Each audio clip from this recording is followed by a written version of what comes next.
team has switched over to one Reynard chassis for the young Mexican driver. They got it from Bobby Rahal's team, one of their spares. Greg Moore took a spot away from Paul Tracy.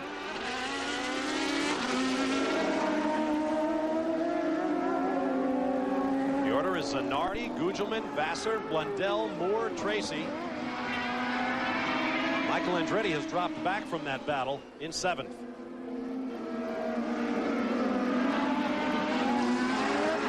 There you see Greg Moore. Al Unser Jr. has made his way back to the pit lane. He's standing by with Gary Gerould. And after a quick change of clothes, Junior, you just can't buy a break this season. What happened in that incident with Franchitti? Well, he came diving in underneath. We can't see, no one can see out there right now, and so on these restarts it's really bad as far as your visual.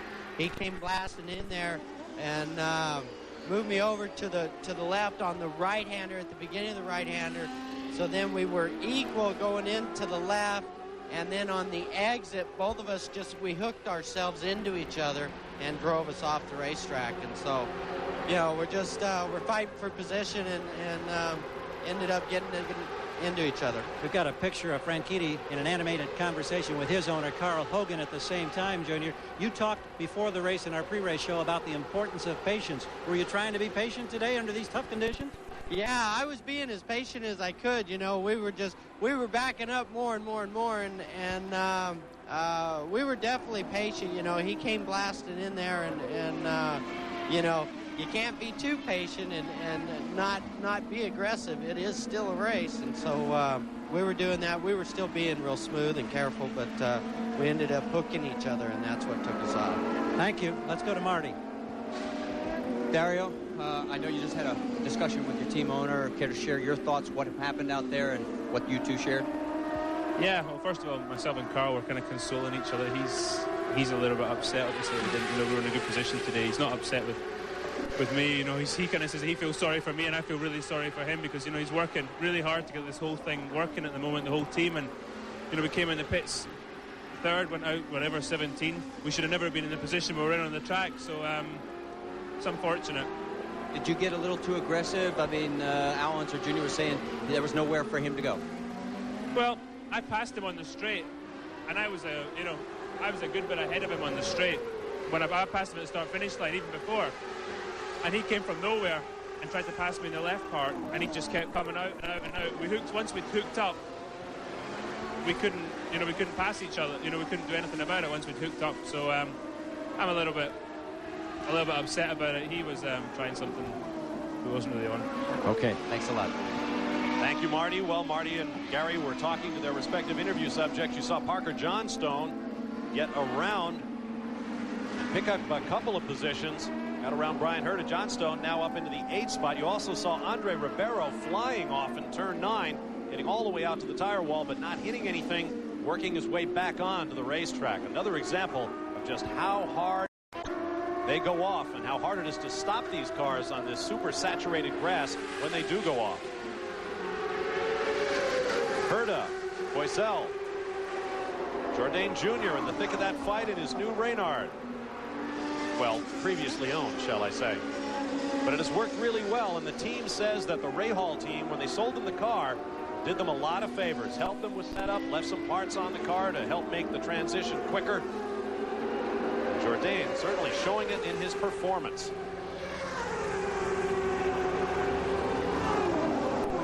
Boisel looks down the inside of Hurta, chooses not to make the move. The same for Jourdain behind them. Up front, Alex Zanardi, Mauricio Gugelmin, Mark Blundell, 3 former Formula One drivers up front here in Portland. We'll be back with more from the Budweiser G.I. Joe's 200. Stay with us.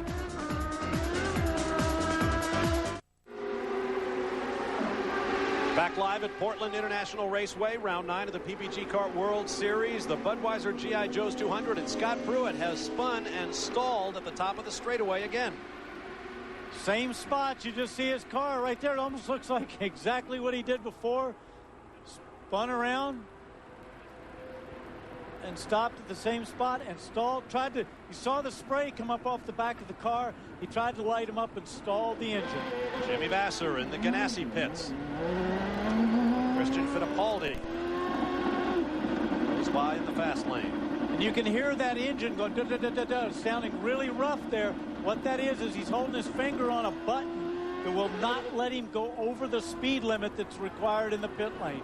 Well, I take that back. It was not Christian Fittipaldi. There he is. He was coming in. Now he goes out. Cleaning his visor there. They were wiping off all the dirt off of his visor. Once again, ratcheting away on that rev limiter to stay under the pit lane speed limit. We are just 1 hour and 15 minutes into this race with 53 laps remaining. Gilles de Ferran comes back out. Down to Gary Gerould.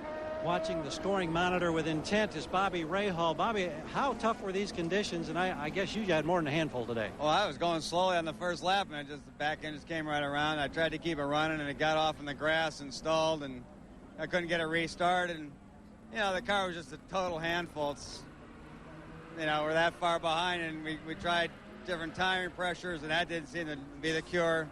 So rather than cause an accident or get in one, you know, when you're 3 or 4 laps down at this stage of the game, there's not much point. How is Brian's day going by contrast? Do you have any idea? Yeah, I guess he slid off early, but looks like he's making good progress. So one of us will hold up the side. Well, the years of experience may be making a prudent decision here. Thanks, Bob. All right, thank you, Gary and Bobby. This is our 5th caution, and that's a record. The previous was 2. 5 times in 13 years, this race has gone down without a single caution. We'll be back. Back in Portland tomorrow. ESPN tips off its season of WNBA basketball with a Western Conference match. The LA Sparks and the Utah Stars. 7:30 p.m. Eastern, 4:30 Pacific from Salt Lake City, Utah. Tomorrow, the WNBA on ESPN. Here at Portland, we are ready to go green. Alex Zanardi leads the Pac West teammates. Where have we seen this before? Mauricio Gugelmin and Mark Blundell running nose to tail. See him getting over in that spray, cooling off the tires a little bit. Because the track is starting to dry. Michael Andretti with Paul Tracy just ahead. Parker Johnstone down the inside. Marty Reed with more on Paul Tracy. Yeah, guys, I was wondering why Paul Tracy didn't stop on that last yellow, because he has one more stop in his future. Well, they're gambling that it will go dry. They'll come in, get track position, put on slicks, catch everybody out on the wets. Well, Marty, I think that the track, if it stays like this, will get dry toward the end of the race. But it is still a lot of spray. Paul Tracy there very sideways. There's still a lot of spray coming off the bottom of those tires, which means this track is still very wet. And it is really only dripping now. A very, very light rain, but it is raining slightly, and the sky continues to lighten as the clock continues to tick away here in Portland. Look at this. Those two guys, I'm not so sure they didn't touch there. This is for 5th place. It looked like they banged wheels. Parker got out there a little high. Parker trying to take the inside line down the straightaway for traction. Mark Blundell back from the wet side onto the drier line. And it looks like Johnstone has Tracy for 5th. Looks like that was the line for him.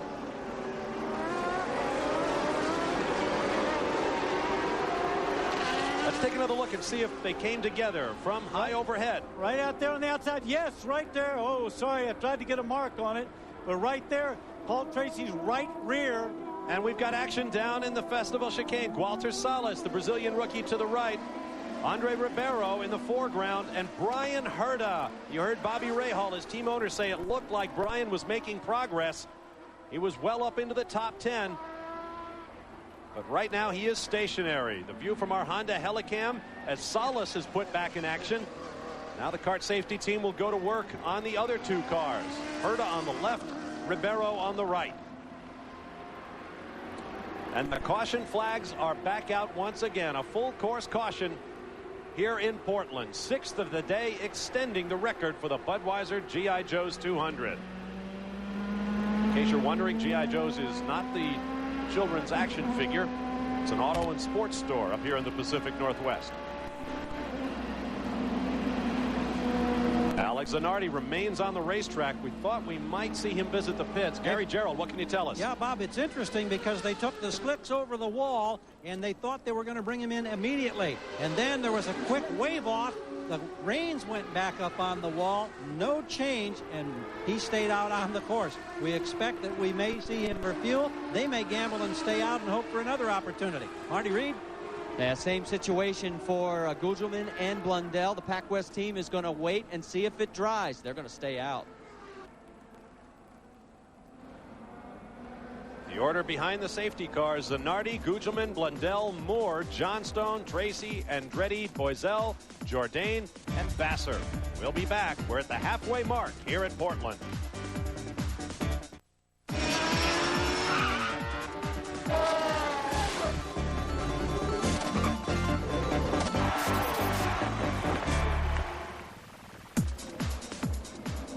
Welcome back to a rapidly drying Portland International Raceway. We have cars all over the racetrack searching for water to keep those rain tires cool. Let's update our stories. Who is the best weather guru in the pits? Well, that story is still playing out. Paul Tracy and Christian Fittipaldi return. Paul Tracy presently runs in 5th place. Christian Fittipaldi, 6th for Tracy, 12th for Christian Fittipaldi. Fuel strategy, as we mentioned, not as important now that this is more and more looking like a timed race, and one that will not run the original 98-lap distance. And streaks, well, will a Canadian win this race? Will Mercedes-Benz picks up its 6th in a row? Will Jimmy Vasser finish his record-breaking 26th consecutive race? Right now he runs in 10th place after 2 pit stops. All the cars ahead of him have yet to make a second stop. Down to Gary Gerould. Well, Brian Herta came in, and they're the first one to make the gamble. They've gone to the slick tire. Keep an eye on him as he goes out there now, and we'll see if it's an adventure of the good kind or the bad kind for Brian Herta. Well, I think at this stage, Gary, he's got to do something. They've got to take an advantage of the situation. Hopefully they'll be the first ones. They've just had that off. He's way back in the field. He's got to try to something to see if he can salvage a good point-scoring position. But I'm telling you, from my position, I wouldn't want to be sitting where he is right now. He's going to test those slicks under acceleration on this damp racetrack. Alex Zanardi gets on the hammer early in turns 8 and 9. Mo Gugelmin right there with him. Blundell, will anybody spin it coming off this corner? Well, this is a 3rd restart, and Zanardi's always tried to jump him. Brian Herta there, he's with those slicks. Look at that. We'll go to yellow at that position, I would think. It's right coming onto the back straightaway. Restart on lap 52 of 98 scheduled, but we are less than 35 minutes from the 2-hour mark. This has not been declared a timed race yet, although it looks fairly certain that it will be one. No yellow flag showing for Herta off the racetrack on slip. Alex Zanardi shortly to go on to the backstretch. That's where Herta went off. He didn't even reach turn 9 before he spun off.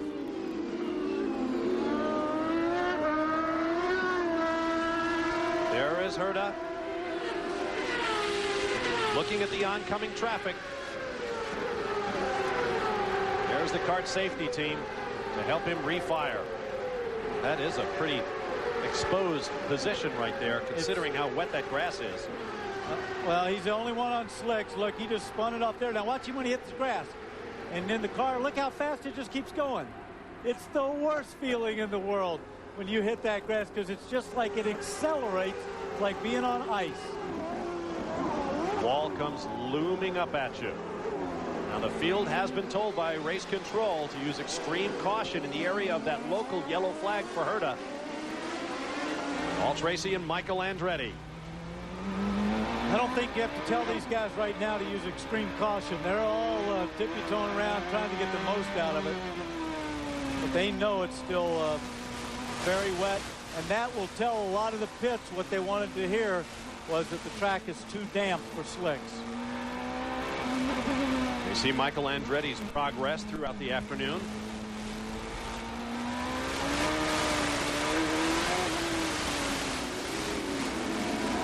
Saw Michael having to add some steering input to straighten the car up as the rear wheels spin.